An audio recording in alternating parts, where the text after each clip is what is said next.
Al-Fatihah. A'udzubillahi minasyaitonir rajim. Bismillahirrahmanirrahim.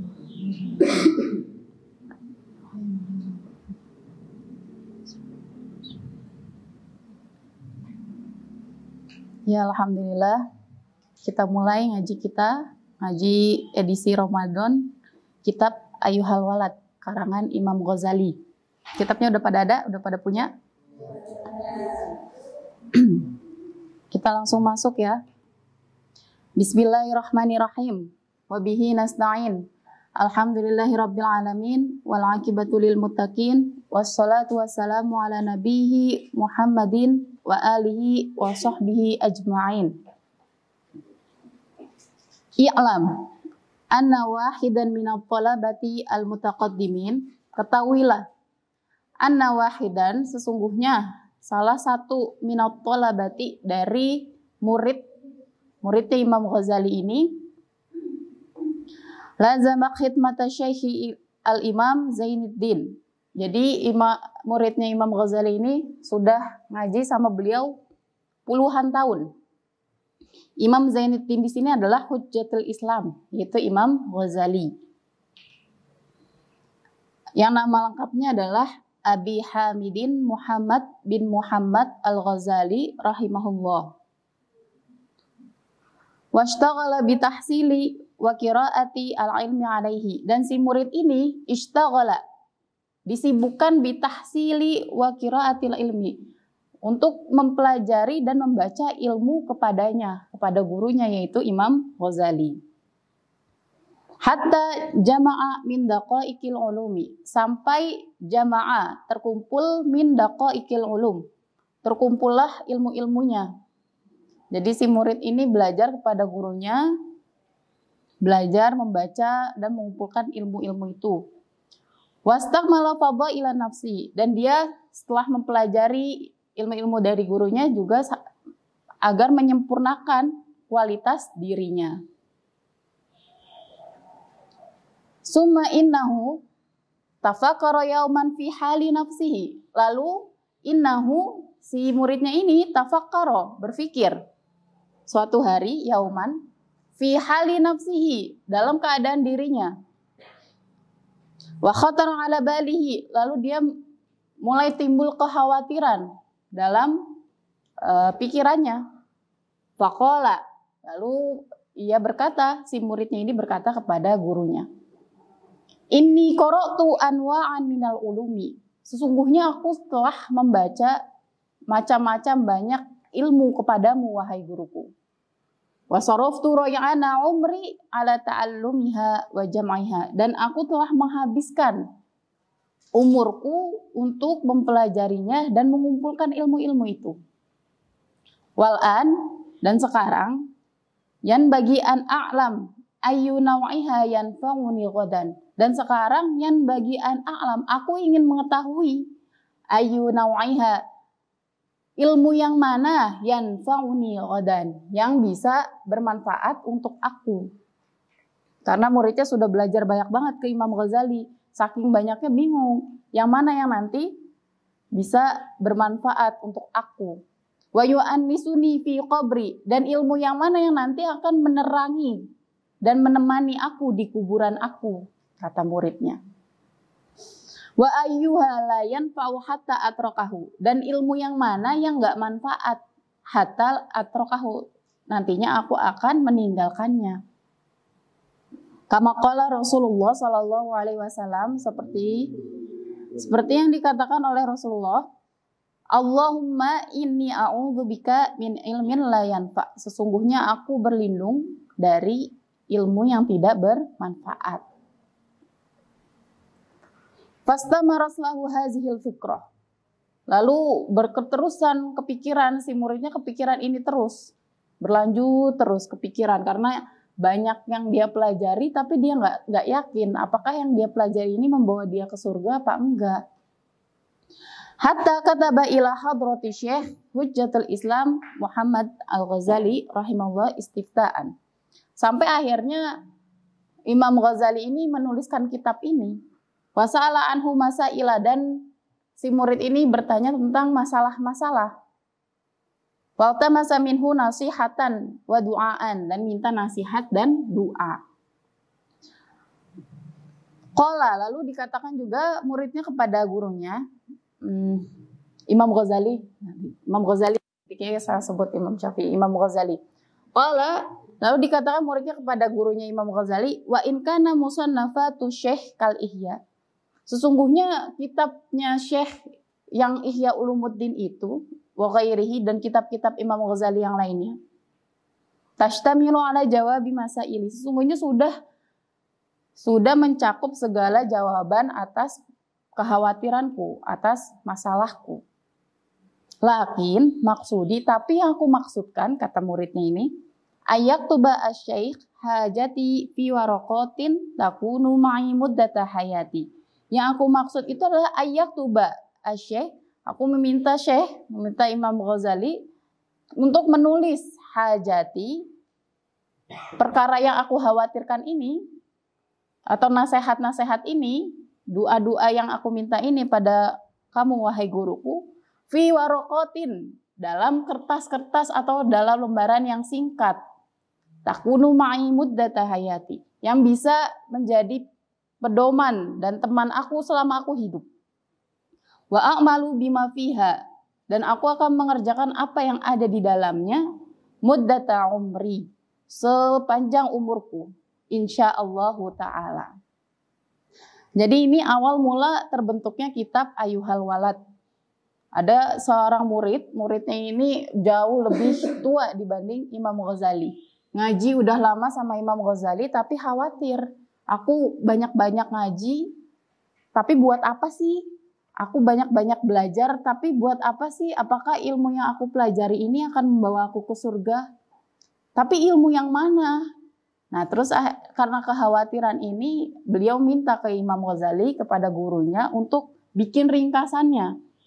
Terus kata muridnya juga, aku tahu bahwasannya Ihya Ulumuddin itu sudah mencakup seluruhnya. Karena kan Ihya Ulumuddin itu kitabnya karangan Imam Ghazali juga, tapi tebelnya bukan main ya.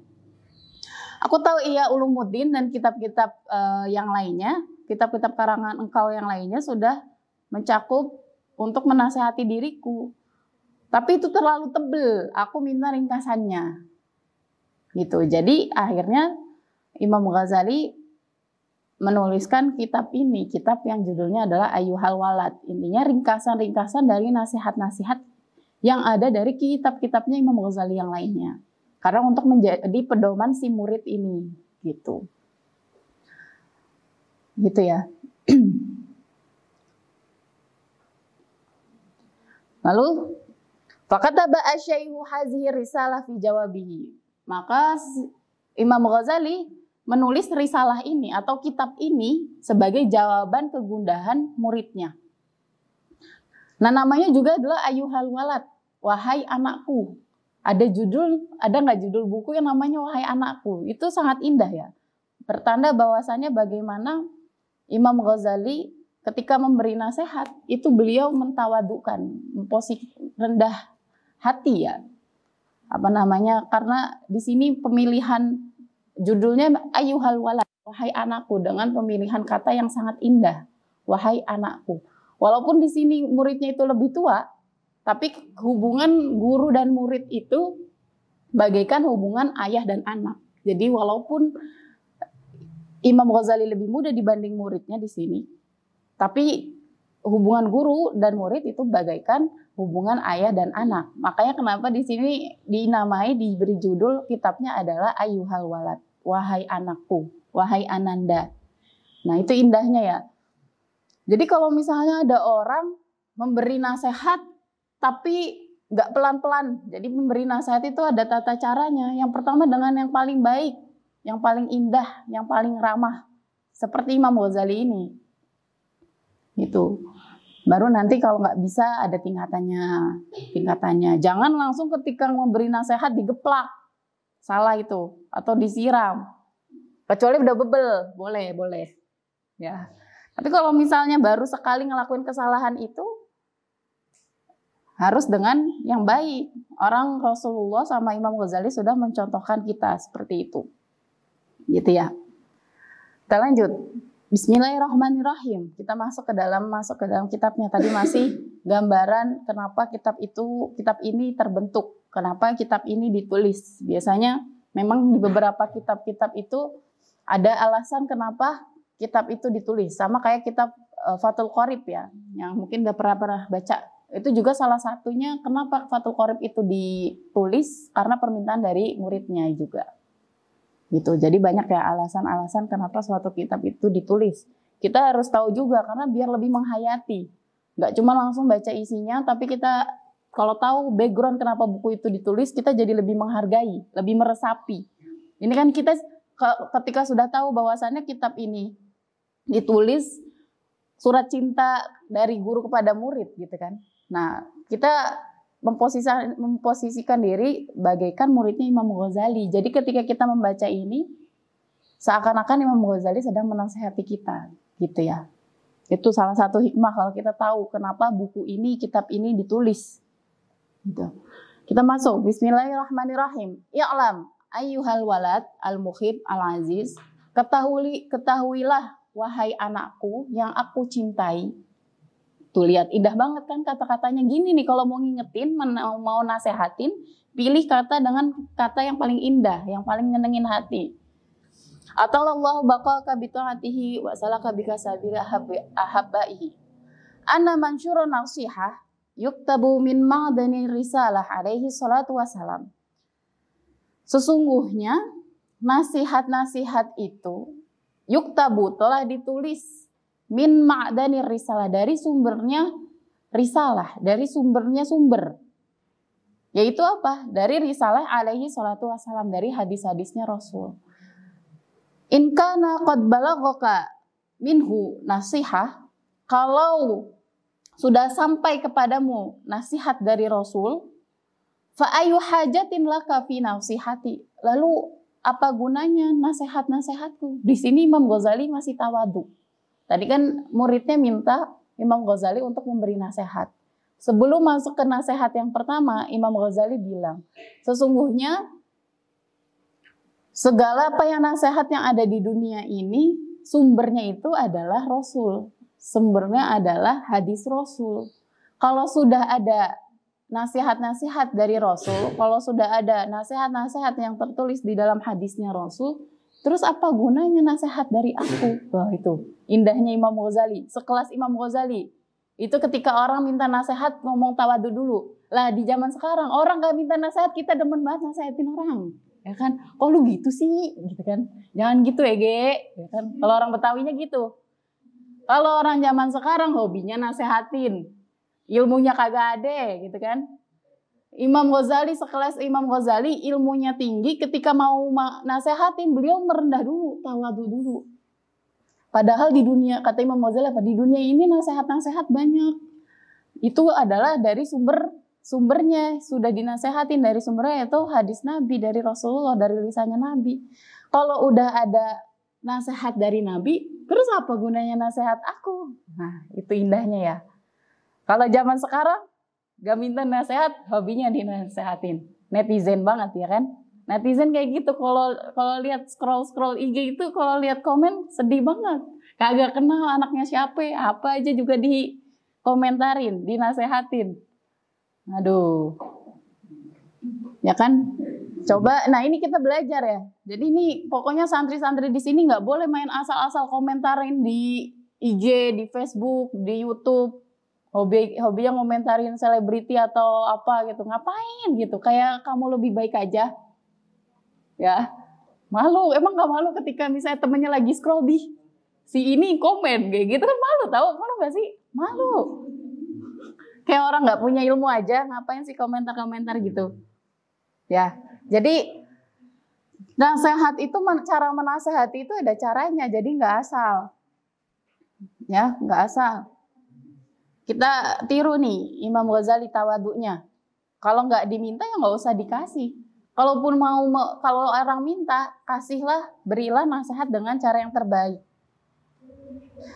Lanjut. Wa in lam tablagha faqulli. Kalau misalnya kamu belum sampai kepadamu nasihat-nasihat dari Rasul, maka dikatakan maza hasalta fi hazihi sinin al-madiyah. Terus Apa yang kamu dapat bertahun-tahun belajar sama aku gitu. Jadi tetap di sini Imam Ghazali sebelum masuk ke nasihatnya, menasihati muridnya, beliau tetap menyarankan untuk baca dulu hadis-hadis. Hadis itu isinya nasihat-nasihat. Nasihat-nasihat yang paling indah dari Rasul untuk umatnya. Gitu. Lalu masuk ke nasihat yang pertama. Ayyuhal walad. Wahai anakku. Tuh, indah banget kan. Wahai anakku. Bukan woi woi. Gini amat, enggak gitu. Kata-katanya dipilih yang paling indah. Ayyuhal walad, wahai anakku. Min jumlati ma nasaha bihi Rasulullah sallallahu alaihi wasallam.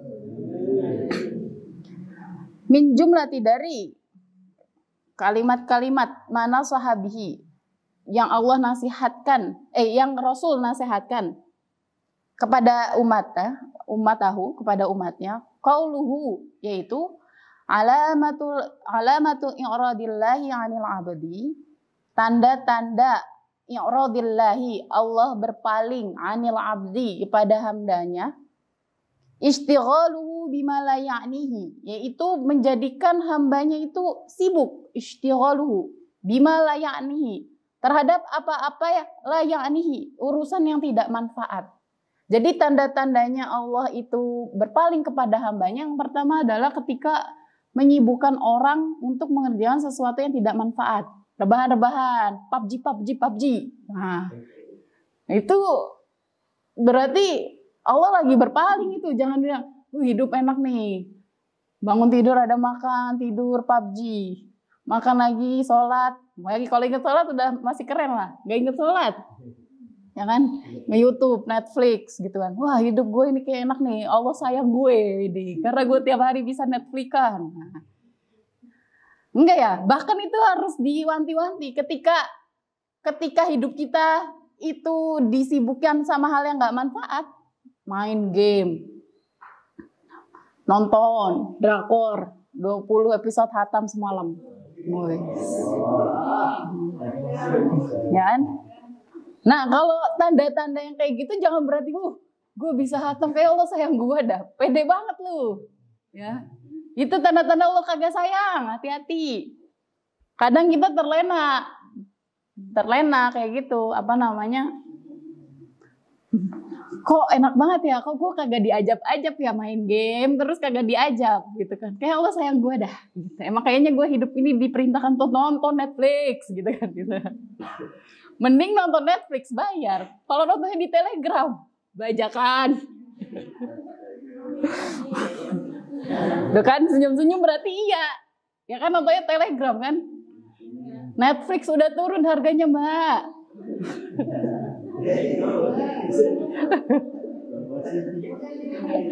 Ayo di Netflix. Sponsor.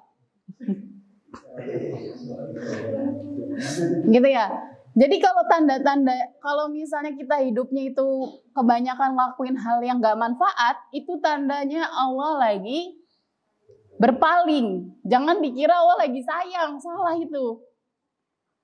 Hidup rebahan aja 24 jam. Nah, itu ya. Jadi bahkan Rasul sendiri yang bilang, tanda-tanda Allah berpaling kepada hambanya adalah menyibukkan hambanya kepada urusan yang tidak bermanfaat. Apa sih urusan yang bermanfaat sama urusan yang tidak bermanfaat? Urusan yang bermanfaat itu adalah urusan yang membawa kebaikan di akhirat. Ya, itu adalah urusan yang bermanfaat. Apakah nonton drakor urusan yang akan nanti dihisab dan membawa kamu masuk surga? Kan tidak. Nonton apa? Crash Landing of itu atau apa yang terbaru sih? Gak tahu aku tuh. Film-film Korea yang terbaru apa? Emang si itu bakal nanya si malaikat? Kan enggak, gitu ya. Jadi urusan yang bermanfaat itu adalah urusan yang membawa kita ke surga. Jadi kalau misalnya disibukkan sama hal-hal yang nggak bermanfaat atau yang tidak menjadikan kita masuk ke surga, itu adalah tanda bahwasannya Allah berpaling. Bukan nggak boleh, nonton boleh, main game boleh. Tapi nggak boleh berlebihan. Segala yang berlebihan itu nggak baik ya. Lanjut. Wa inna imra'an zahabat sa'atun min umurihi fi ghairi ma khuliqa lahu.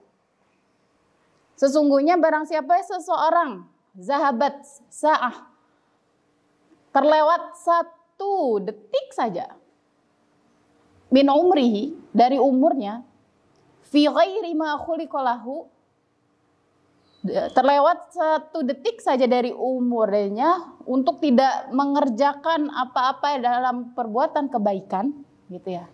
La jadirun antatula alaihi hasratahu, maka akan panjang penyesalannya. Jadi barang siapa seseorang yang 1 detiknya itu dilakukan untuk hal yang tidak manfaat, dia akan menyesal dengan penyesalan yang panjang, yang lama. Lalu dikatakan juga wa man jawazal arba'in, barang siapa yang jawazal arba'in, yang umurnya sudah 40 atau lebih dari 40 tahun, walam yaghlib khairahu, dan kebaikannya, amal baiknya tidak lebih banyak ala syarihi, dari perbuatan buruknya, falyata jahas ilan nar, maka neraka sudah siap bagi mereka. Jadi bagi orang-orang yang umurnya udah 40 tahun ke atas tapi amal kebaikannya lebih sedikit dari amal buruknya, kata neraka sini kayak gini, sini, lu tamu gue gitu, welcome to neraka, kayak gitulah, kurang lebih gitu. Karena umatnya Rasulullah rata-rata umurnya 60 tahun, 40 tahun itu udah lebih dari setengahnya umur, setengahnya kesempatan di dunia. Makanya di sini dikatakan kalau kamu umurnya 40 tahun tapi lebih banyak amal buruknya, welcome to the hell, kayak gitu. Siap-siap, udah disiapin nih neraka panas, mau yang mana, cemplung kemana gitu. Nah, karena di dunia itu sebentar ya. Nih orang mau haji itu nabungnya lama apa sebentar? Lama, nabungnya puluhan tahun, ngantrinya aja puluhan tahun, ya kan? Hajinya berapa lama? Sebentar. Lamaan nabungnya apa lamaan hajinya? Lamaan nabungnya. Nah, beda sama akhirat dan dunia. Dunia kebalikannya. Dunia sebentar, di akhiratnya lama. Masa buat yang sebentar kita rela untuk berjuang lama? Masa buat yang lama kita nggak mau perjuangin, waktunya sebentar? Nah, gitu. Gitu ya. Lanjut, wa fi hazihi nasihah kifayatun di ahli ilmi. Nasihat ini cukup untuk ahli ilmi, untuk orang yang terpelajar. Tadi yaitu nasihat yang pertama dari Imam Ghazali adalah tentang ini, alamatu iradillahi anil abdi istighalihi bima la ya'nihi. Tanda berpalingnya Allah pada hambanya adalah menyibukkan hambanya untuk urusan yang tidak manfaat. Artinya apa?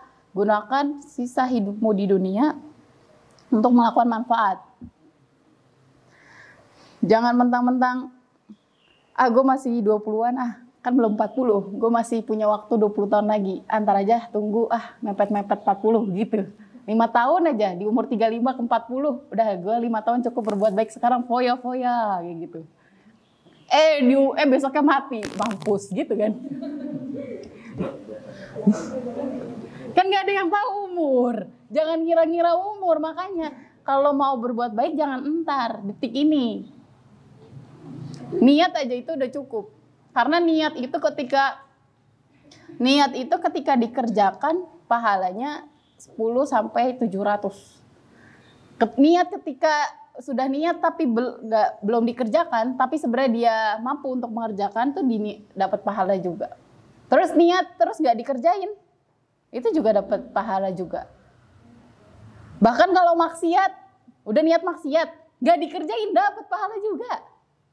Tapi jangan, gue niat maksiat terus gak jadi, biar berpahala, jangan diitin juga. Salah juga, niat maksiat yang banyak terus gak jadi, kan pahala juga, gak gitu dong konsepnya. Gitu ya. Jadi kalau melakukan kebaikan itu harus detik ini, jangan besok, jangan ntar. Detik ini, niat aja dulu itu udah bernilai pahala. Lalu lanjut ke nasihat selanjutnya.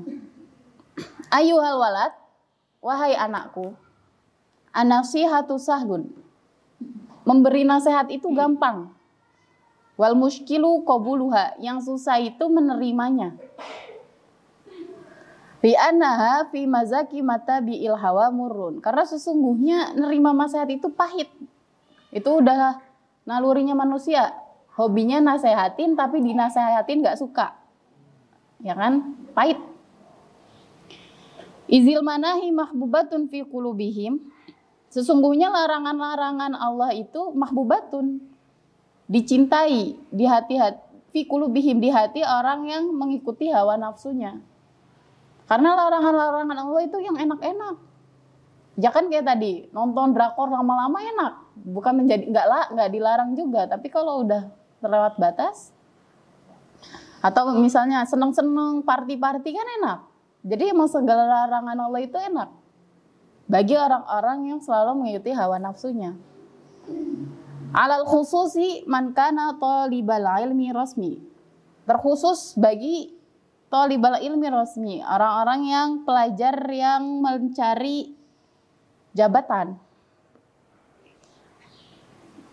Mustaghila fadli nafsi wa manaqibid dunya. Mereka orang-orang yang terpelajar tapi untuk mencari jabatan, mereka itu disibukkan untuk fadlun nafsi, berusaha untuk mencari keunggulan diri, wa manaqibid dunia, dan mencari titel dunia. Dan mencari titel-titel dunia. Fa innahu yahsibu annal ilma, dan dia mengira annal ilma, sesungguhnya ilmu al mujarrad lahu wasilah, dan dia mengira ilmu aja, ilmu secara mutlak itu menjadi wasilah dia untuk kemenangan atau selamat dan bahagia. Sayakunu najatuhu wa khulasuhu fihi. Jadi orang-orang yang mementingkan jabatan itu mengira bahwasannya ilmu itu cukup untuk selamat dan bahagia di dunia. Wa anahu mustaghnin anil amal, dan mereka menganggap mustaghnin, tidak perlu anil amal, tidak perlu mengamalkan ilmunya. Wa hadza i'tiqadul falasifa. Yang seperti ini adalah kepercayaannya orang-orang filosof. Subhanallahil azim. Maha suci Allah. Telah keliru pikiran-pikiran kalian ini yang mengira bahwasannya belajar aja tanpa diamalin atau ketika sudah jabatan tinggi itu cukup untuk senang atau bahagia. Ini keliru, pemahaman yang keliru. La ya'lamu hadzal qadra annahu hina hasalal ilma idza lam ya'mal bihi. La ya'lam, dia tidak tahu hadzal qadra annahu hina hasalal ilma, sesungguhnya jika kamu mendapatkan ilmu, idza lam ya'mal bihi, jika tidak diamalkan, takunu hujjatun alaihi akid, itu akan menjadi hujjah di hari kiamat. Itu akan ditanya, kalau kamu belajar A, B, C kamu nggak diamalin sih gitu. Jadi dia cuma ngebanggain jabatan dan ilmu seabrek yang dia punya tanpa diamalin. Dia mengira bahwasanya itu akan menjadi, dia akan happy. Itu salah, keliru. Karena semua yang dia pelajari akan dipertanggungjawabkan, kok nggak diamalin. Kama qala Rasulullah sallallahu alaihi wasallam, seperti yang dikatakan oleh Rasul, inna asyaddan nas azabal yaumal qiyamah, sesungguhnya manusia yang diazab sangat pedih di hari kiamat adalah alimun lam yanfa'hu Allah bi ilmi. Itu orang yang berilmu tapi tidak memanfaatkan ilmunya. Gitu ya. Jadi jangan mengira ilmu saja itu cukup. Ilmu tanpa amal itu sia-sia.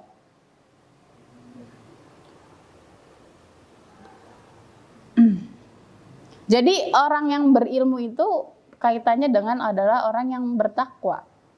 Karena takwa itu kan menjalankan perintah Allah. Ketika dia mencari ilmu tapi juga mengamalkannya, itu adalah orang yang bertakwa. Contohnya gimana? Contohnya misalnya ada kabel dengan tegangan listrik tinggi.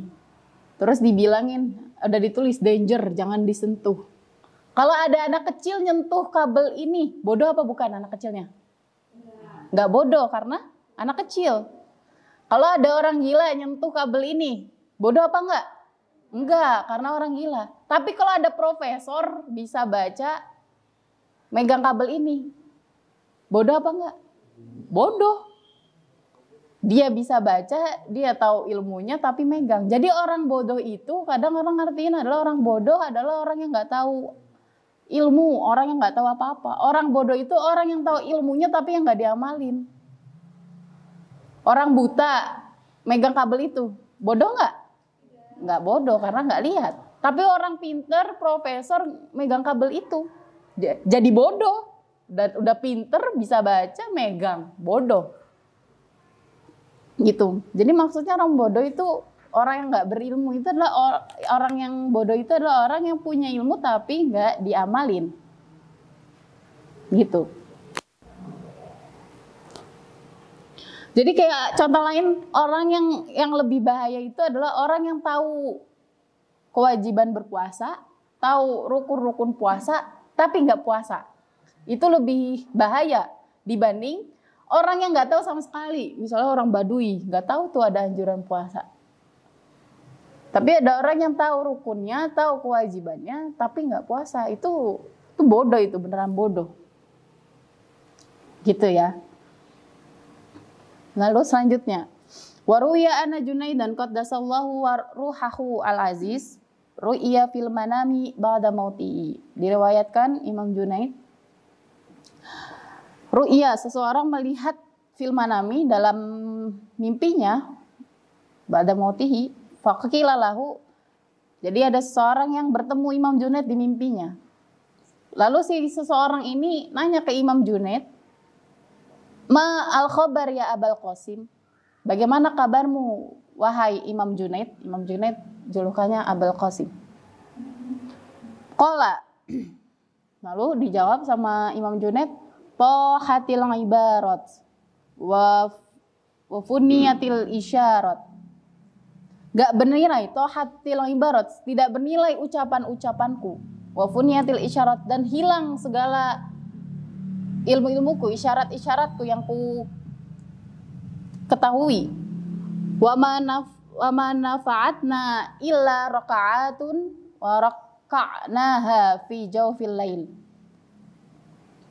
Telah hilang, tidak bernilai ucapan-ucapanku, ilmu-ilmuku, kecuali 2 rakaat yang aku sholati di tengah malam. Maksudnya apa? Kan ditanya sama murid, sama seseorang di dalam mimpi, Imam Junaid gimana kabarnya? Terus kata Imam Junaid bilang, sesungguhnya gak ada nilai tuh ucapan-ucapan, ilmu-ilmuku di dunia. Tapi yang bernilai apa? Yang bernilai adalah 2 rakaat aku di tengah malam. Maksudnya apa? Ilmuku tuh gak bernilai kalau cuma cuap-cuap aja. Yang bernilai di mata Allah adalah 2 rakaat. Karena ketika dia 2 rakaat itu tandanya dia mengamalkan ilmunya. Gitu. Jadi tidak bernilai ilmu-ilmuku tanpa beramal gitu.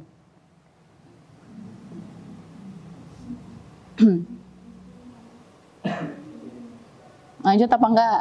Kayaknya udah ada yang ngantuk nih. Ya kan, jadi bangun. Ayo. Ya, i'radillah. Ingat nggak i'radillah apa tadi? Tanda-tanda Allah berpaling. Lanjut apa enggak?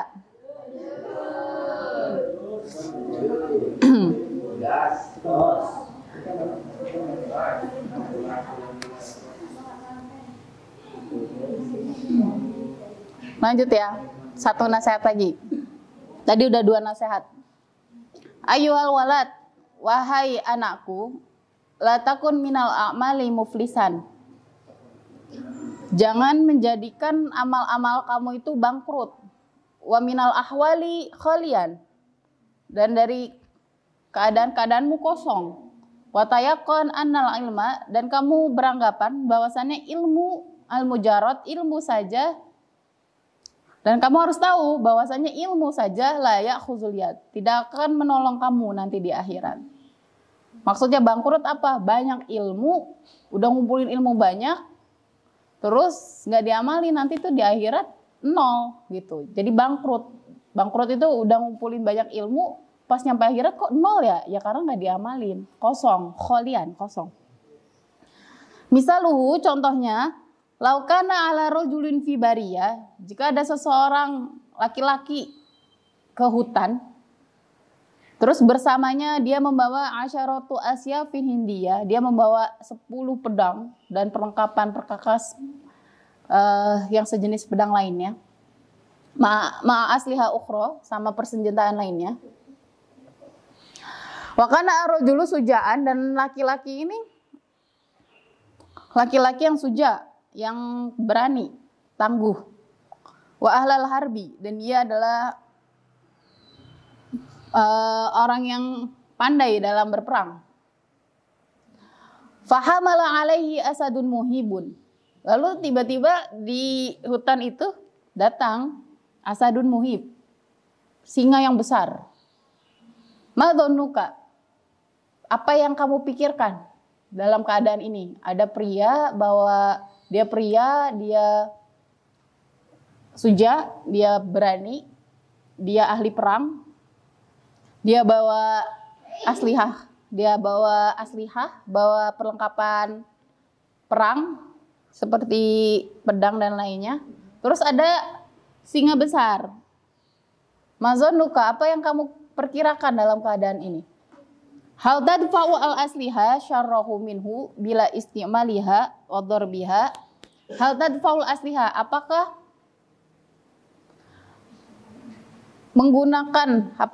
dia menggenggam pedang bila istimaliha, tanpa dia menggerakkannya, wadorbiha, tanpa dia memukulnya kepada singa itu sudah cukup untuk melawan si singa. Jadi dia bawa pedang, tapi pedangnya nggak ditusukin, nggak digunain, dipegang aja. Apakah itu bisa untuk melawan singa? Al-maklum annaha la tadfa. Yang kita ketahui kan nggak mungkin pedang-pedang ini kalau nggak digerakin, nggak ditusuk, nggak dipakai di depan singa, itu bisa melawan singa. Ya kalau orang nggak dipakai. Illa bitahriki wa darbi, kecuali digerakkan, dipukul, ditusuk ke singa, baru itu bisa melawan singa. Fakada law qara'a rajulun mi'ah. Nah, yang tadi perumpamaan yang tadi bagaikan orang yang punya ilmu tapi nggak diamalin. Dia itu ahli harbi, dia itu ahli perang, dia itu laki-laki yang suja, yang berani, dia bawa pedang. Ada singa, nggak dipakai itu pedang, nggak dipakai juga kemampuannya, dia punya kemampuan. Nah itu bagaikan orang yang punya ilmu tapi nggak diamalin, sia-sia, dimakan juga dia sama singa itu, karena dia nggak ngamalin. Fakada lau qara'a rajulun, begitu pula lau qara'a, jika ada seseorang qara'a membaca, rajulun laki-laki membaca mi'ah alfin 100 ribu, 100 ribu masalah ilmiah. Kalau ada orang laki-laki baca 100 ribu permasalahan keilmuan, wa'allamaha wa ta'allamaha, lalu dia belajar sungguh-sungguh dan dia mengumpulkannya, walam ya'mal biha, tapi dia nggak diamalin, la tufiduhu illa bil amal, maka yang 100 ribu ilmu yang dia pelajari nggak akan manfaat kecuali dia mengamalkannya. Lalu contoh yang lain apa? Wa mithaluhu, contoh yang lain lagi, contoh orang yang punya ilmu tapi nggak diamalin. Laukana li rajulin hararah wa mardun safrawiyun. Laukana rajulun, jika seseorang laki-laki, li rajulin hararah, sakit panas, safrawiyun, ya sakit lah, sakit demam. Yakunu ilajuhu, dan obatnya itu ilajuhu bisikan jubain wa kashkab. Ini nama obat ya, yang isinya campuran cuka dan madu.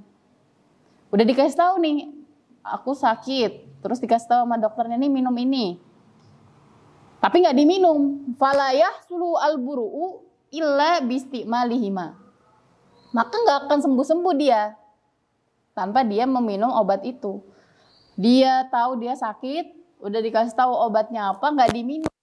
Nah ini kan sama kayak orang yang punya ilmu tapi nggak diamalin. Terus ada syair, karmaidu hazar ritlin baima ini tamai nukhuri nabasyadat syaidai. Sesungguhnya engkau menimbang arak, menimbang doang nih, maka kau tidak mabuk sampai kau meminumnya. Nah itu, jadi kamu nggak akan mabuk kalau kamu nggak minum arak. Sama aja kayak tadi, kamu nggak akan sembuh kalau kamu nggak minum obat. Kamu nggak akan selamat dari singa kalau kamu nggak nusuk singanya pakai pedang.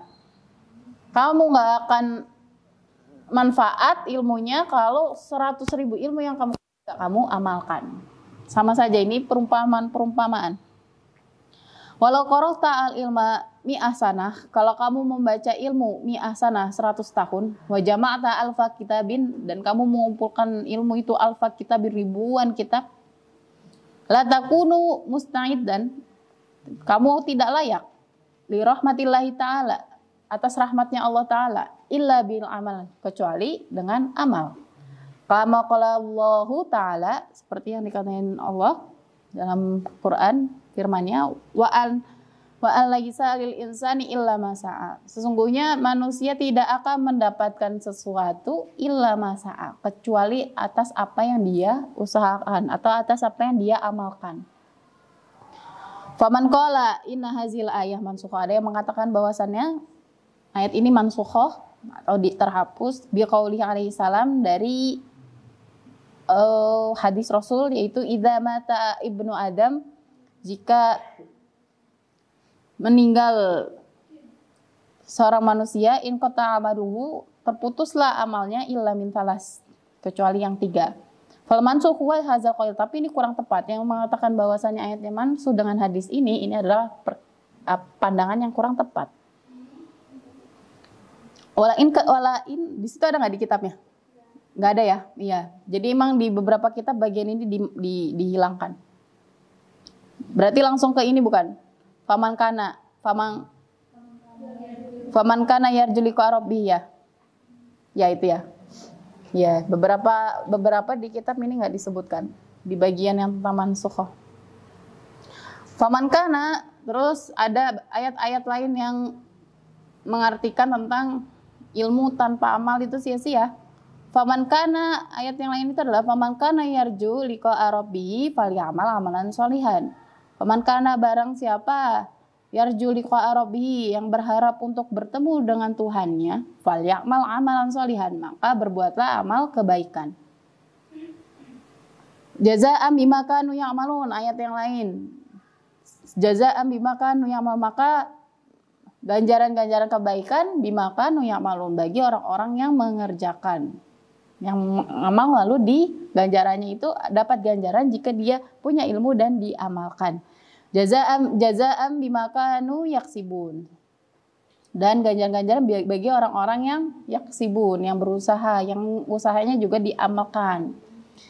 Lalu ayat lain tentang ilmu dan amal, innalladzina amanu wa amilus solihati kanat lahum jannatul firdausi nuzula. Barang siapa yang beriman dan mengamalkan amal yang baik, salihah, maka balasannya adalah jannatul firdaus.